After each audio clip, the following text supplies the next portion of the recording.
नमस्कार सर्वांना, स्वागत आहे तुम्हा सर्वांचं आपल्या ॲक्टिव्ह करिश्मा यूट्यूब चॅनलमध्ये. बघा, पोषण ट्रॅकरच्या नवीन अपडेटनुसार आता गरोदर स्तनदा मातांची नोंदणीची पद्धत बदललेली आहे. तर सेविकाताईंनो, मदतनीसताईंनो, नवीन लाभार्थी नोंद कशा पद्धतीने करायचे हे सर्व सविस्तरपणे आपण या व्हिडिओच्या माध्यमातून जाणून घेणार आहोत. त्यामुळे जास्तीत जास्त सेविकाताईंना हा व्हिडिओ शेअर करा आणि असेच नवनवीन अपडेट पाहण्यासाठी तुम्ही आजच आपल्या ॲक्टिव्ह करिश्मा यूट्यूब चॅनलला सबस्क्राईब करून घ्या, जेणेकरून येणारे अंगणवाडीचे नवनवीन अपडेट्स आणि माहिती सर्वात प्रथम तुम्हाला भेटेल. तर बघा, पोषण ट्रॅकर ओपन करायचं, गरोदर स्तनदा माता ओपन करायचे. मी गरोदर स्तनदा माता भरणार आहे, त्यामुळे मी तुम्हाला त्यांचीच माहिती सांगत आहे. न्यू रजिस्ट्रेशनवरती क्लिक करून घ्यायचं आणि संबंधित महिलेचा आधार नंबर, जो काही त्यांचा आधार नंबर आहे तो आधार नंबर टाकून घ्यायचा, त्यांचा मोबाईल नंबर टाकून घ्यायचा आणि प्रोसीड या बटनावरती क्लिक करायचं. तर बघा, प्रोसीड या बटनावरती क्लिक केल्यानंतर आपलं पुढचं पेज हे ओपन होणार आहे. तर बघा, पुढच्या वेळेस याच्यामध्ये जे महिला लाभार्थी आहेत त्यांचा जो मोबाईल नंबर आहे त्याच्यावरती एक रिक्वेस्ट OTP आपण पाठवायचा आहे. तिथे आपल्याला मोबाईल नंबर दिसणार आहे, त्याच नंबरवरती OTP पाठवायचा.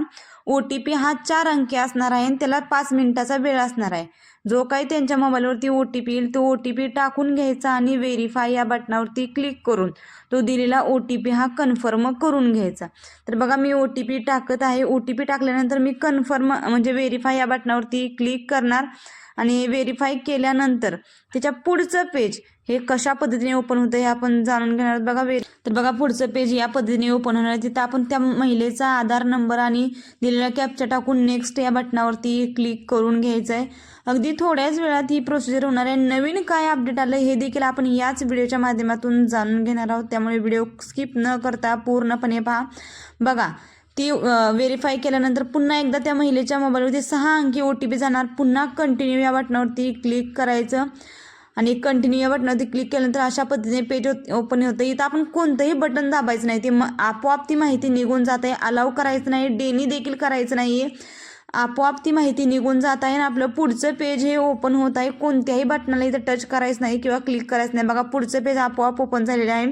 प्रोसीड टू फेस कॅप्चर या बटनावरती क्लिक करायचं आणि त्या संबंधित महिलेचा आता फोटो कॅप्चर करून घ्यायचा. तर बघा, संबंधित ती महिला आपल्या समोर असणे आवश्यक आहे. तिच्याजवळ तिचा आधार कार्ड, मोबाईल नंबर असणे आवश्यक आहे. तर बघा, KYC झाल्यानंतर अशा पद्धतीने पेज ओपन होत आहे. कॅप्चर फोटो या बटनावरती क्लिक करायचं, पुन्हा ॲक्सेप्ट या बटनावरती क्लिक करायचं आणि जी ती महिला आहे, गरोदर महिला, त्यांचा फोटो हा व्यवस्थितपणे कॅप्चर करून घ्यायचा. अगदी काही सेकंदांमध्येच फोटो हा कॅप्चर होणार आहे. सर्व्हरला जर नेट चांगलं असेल तर लगेच होणार. आणि त्याच्यानंतर बघा, इथं व्हेरीफाय होण्यासाठी थोडा वेळ मागत आहे. व्हेरीफाय झाल्यानंतर पुन्हा व्हेरीफाय फोटो या बटनावरती क्लिक करून कन्फर्म तीच महिला आहे हे व्यवस्थितपणे इथं आपल्याला समजणार आहे. व्हेरीफाय फोटो बटनावरती क्लिक करून बघा, अशा पद्धतीने कंटिन्यू रजिस्ट्रेशन या बटनावरती पुन्हा क्लिक करायचं. आता त्या महिलेची आपल्याला संपूर्ण डिटेल्समध्ये माहिती भरायची आहे. तिचा मोबाईल नंबर अगोदरच येणार, त्या महिलेचं संपूर्ण नाव, तिच्या पतीचं नाव. बघा, महिलेचं नाव वरच्या बाजूला आहे. आधार कार्डावर ज्या पद्धतीने नाव आहे त्या पद्धतीने तिचं नाव टाकून घ्यायचं. त्याच्यानंतर खालच्या बाजूला जिथं आपल्याला हजबंड नेम दिसत आहे या ठिकाणी त्या महिलेचं आधार कार्डावर त्याच्या पतीचं म्हणजे पतीचं नाव जे आहे तेच टाकून घ्यायचं. पतीचं नाव हे त्यांच्या आधार कार्डावर ज्या पद्धतीने आहे त्या पद्धतीने टाकून घ्यायचं आणि महिलेचं नाव देखील तिच्या आधार कार्डावर ज्या पद्धतीने आहे त्या पद्धतीने टाकून घ्यायचं. व्यवस्थितपणे ही माहिती भरायची आहे. अगदी जराही स्पेलिंग मिस्टेक झाली तरी नाव भरण्यास अडचण होणार आहे, त्यामुळे व्यवस्थितपणे हे सर्व सविस्तर माहिती भरून घ्यायची आहे. तर बघा, तिच्या पतीचं नाव टाकल्यानंतर खालच्या बाजूला आपल्याला कॅटेगरी सिलेक्ट करायची, म्हणजे ती महिला कोणत्या कास्टची आहे हे सिलेक्ट करायचं आहे. हे सिलेक्ट केल्यानंतर परत रेसिडेन्शियल टाईप म्हणजे राहण्याचा प्रकार, रहिवासी प्रकार तो परमनंट आहे, मग परमनंट टाकणार. त्याच्यानंतर खाली बघा, पाळीची तारीख टाकायची आहे. पाळीची तारीख जी काही त्यांची असेल ती पाळीची तारीख टाकून घ्यायची. तर बघा ताईंनो, पाळीची तारीख व्यवस्थितपणे टाकल्यानंतर पुढच्या बाजूला बघा आपल्याला काय ऑप्शन आहे ते. तर बघा, पाळीची तारीख टाकल्यानंतर ती महिला पहिल्यांदाच प्रेग्नेंट आहे का नाही हे टाकायचं आहे. त्याच्यानंतर बघा, ANC, बघा MCP कार्ड आता सर्व महिलांसाठी अनिवार्य आहे. ANCची तारीख म्हणजे त्यांनी MCP कार्डला कधी काढलं त्याची तारीख इथं टाकून घ्यायची आहे आणि ओके या बटनावरती क्लिक करून घ्यायचं आहे. ही तारीख MCP कार्ड रजिस्ट्रेशन करताना जी आहे तीच टाकणे आवश्यक आहे. त्याच्यानंतर खालच्या बाजूला बघा त्या महिलेची हाईट म्हणजे उंची टाकायची. उंची टाकल्यानंतर त्या महिलेचं वजन टाकायचं आणि त्याच्यानंतर खालच्या बाजूला त्यांचं HB टाकून घ्यायचा. ही सर्व माहिती भरल्यानंतर पुन्हा ही सर्व माहिती व्यवस्थितपणे आपण भरलेली आहे का नाही हे एकदा चेक करून घ्यायचं आणि सबमिट बटनावरती क्लिक करायचं. आता हाच बघा महत्त्वपूर्ण बदल करण्यात आला आहे. अंगणवाडी सेविकांच्या मोबाईलवर इथं व्हेरिफिकेशन OTP जाणार आहे म्हणजे मोबाईल व्हेरिफिकेशनचा OTP जाणार आहे. हाच महत्त्वपूर्ण बदल या व्हर्जनमध्ये करण्यात आलेला आहे आणि सेविका मदतनीस त्यांसाठी जे नवीन अपडेट आलेलं आहे ते हेच आलेलं आहे. तर बघा मोबाईल व्हेरिफिकेशनसाठी अंगणवाडी सेविकेंच्या मोबाईलवर OTP जाणार आणि सबमिट या बटनावरती क्लिक करा म्हणजे अंगणवाडी सेविकेने हा OTP कन्फर्म करून व्हेरीफाय करायचा आहे. आणि या पद्धतीने बघा नाव महिलेचे हे भरलं जाणार आहे. बघा तुम्ही नाव पाहू शकता महिलेचं नाव भरलं गेलेलं आहे.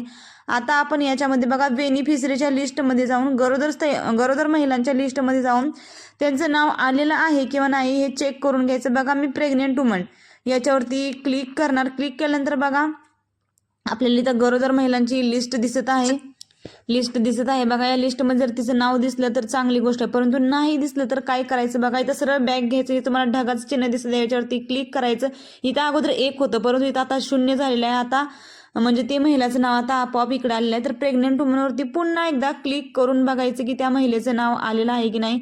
अगोदर तुम्ही इथं पाहिलं असेल तर ढगासारखं जे चिन्ह आहे याच्यावरती 1 होतं परंतु आता त्याच्यावरती क्लिक केल्यानंतर 0 झालेलं आहे. बघा तुम्ही या पद्धतीने माहिती पाहू शकता. बघा नाव हे त्या गरोदर महिलेचं व्यवस्थितपणे भरलं गेलेलं आहे. याच पद्धतीने तुम्ही या नवीन व्हर्जनमध्ये सेविकांताईंनी मदतनीसताईंनी नवीन लाभार्थ्यांची नोंदणी याच पद्धतीने करायची आहे. याच्यामध्ये झालेला महत्त्वपूर्ण बदल म्हणजे की अंगणवाडी सेविकांना आता तो OTP जाणार आहे. म्हणजे अंगणवाडी सेविकांचा जो मोबाईल नंबर त्याच्यामध्ये रजिस्टर असणार त्या मोबाईल नंबरवरती OTP हा जाणार आहे. हाच महत्त्वपूर्ण बदल हा करण्यात आलेला आहे.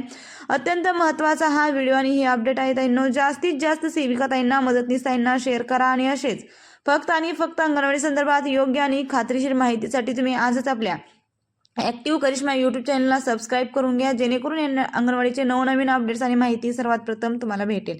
धन्यवाद. व्हिडिओ जर आवडला असेल तर